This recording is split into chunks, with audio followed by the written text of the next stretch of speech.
अध्याय 29 कछुए की कहानी। पोखरा के बाहरी इलाके में शक्तिशाली गंगा नदी के किनारे बसा एक शांत शहर। वहां विभिन्न प्रकार के जीव रहते थे, जिन्हें नदी के प्रचुर जल में सांत्वना और पोषण मिलता था। जैसे जैसे मौसम बदलता है और आसन्न सूखे की फुसफुसाहट निवासियों के कानों तक पहुंचती है, बेचैनी की भावना हवा में व्याप्त हो जाती है। जानवरों, प्रकृति की लय के साथ एक सहज संबंध रखते हुए, ये जानते थे कि अकाल के थमने तक नदी के पास शरण लेने का समय आ गया था। पोखरा के जीव नदी की सुरक्षा के लिए अपनी यात्रा पर निकल पड़े, आसन्न कमी के अपने सहज ज्ञान से निर्देशित। जलीय प्राणी सहजता से परिचित जल में फिसल गए, जबकि अन्य ने तेजी से आसपास के जंगलों के माध्यम से जीवन निर्वाह स्रोत की ओर अपना रास्ता बना लिया। पलायन के बीच एक अकेला कछुआ रह गया, जो शांतिपूर्ण तालाब में रहता था, अपनी दुर्दशा पर विचार कर रहा था। कछुआ अपनी स्थिति पर विचार कर रहा था, तालाब के प्रति अपने गहरे लगाव और जीवित रहने की पुकार के बीच फटा हुआ महसूस कर रहा था। इसका आंतरिक संवाद अनिश्चितता से प्रतिध्वनित हुआ। यह मेरा जन्म स्थान है, जहां मेरे युवा दिन बीते थे। मेरे माता पिता यहाँ रहते हैं, और मैंने इस भूमि के साथ संबंध बनाए हैं। मैं और कहाँ जा सकता था? दिन हफ्तों में बदल गए, और चिलचिलाती धूप जमीन पर बरस पड़ी, निर्दयता से तालाब के पानी को वाष्पित कर रही थी। पानी का एक बार जीवंत विस्तार फटी हुई मिट्टी के एक उजाड़ परिदृश्य में बदल गया, जो सभी चीजों की नश्वरता की एक मार्मिक याद दिलाता है। कछुए ने खुद को कीचड़ में फंसा हुआ पाया, अतिक्रमणकारी सूखे से बचने में असमर्थ, जिसने उसके अस्तित्व को ही खतरे में डाल दिया था।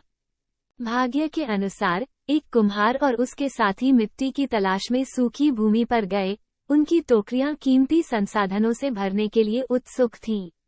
सतह के नीचे छिपे कछुए से बेखबर, कुम्हार ने अनजाने में कछुए के खोल से टकराते हुए अपनी कुदाल को कठोर मिट्टी में गिरा दिया। तेज दर्द ने कछुए को उसकी सोच से बाहर कर दिया, और उस पल में एक गहरा एहसास उसे हुआ। कछुआ जीवन देने वाले पानी से रहित एक जगह के प्रति अपने लगाव के परिणामों से जूझ रहा था।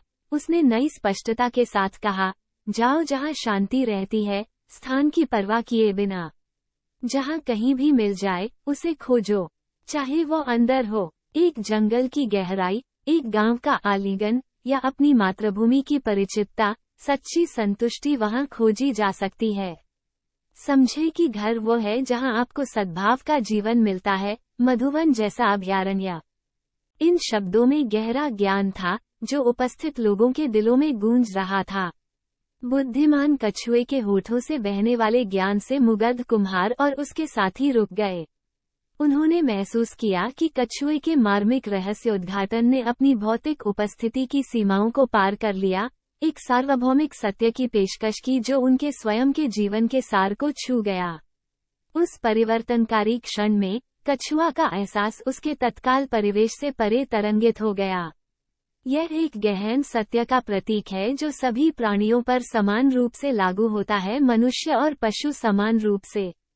अपने परिचित निवास स्थान से कछुआ की टुकड़ी और उसके लगाव की अल्पकालिक प्रकृति के बाद के जागरण ने परिवर्तन को गले लगाने और भीतर एकांत खोजने के बारे में एक मूल्यवान सबक सिखाया। बुद्धिमान कछुए की कहानी कुम्हार और उसके साथियों के लिए चिंतन और चिंतन का स्रोत बन गई।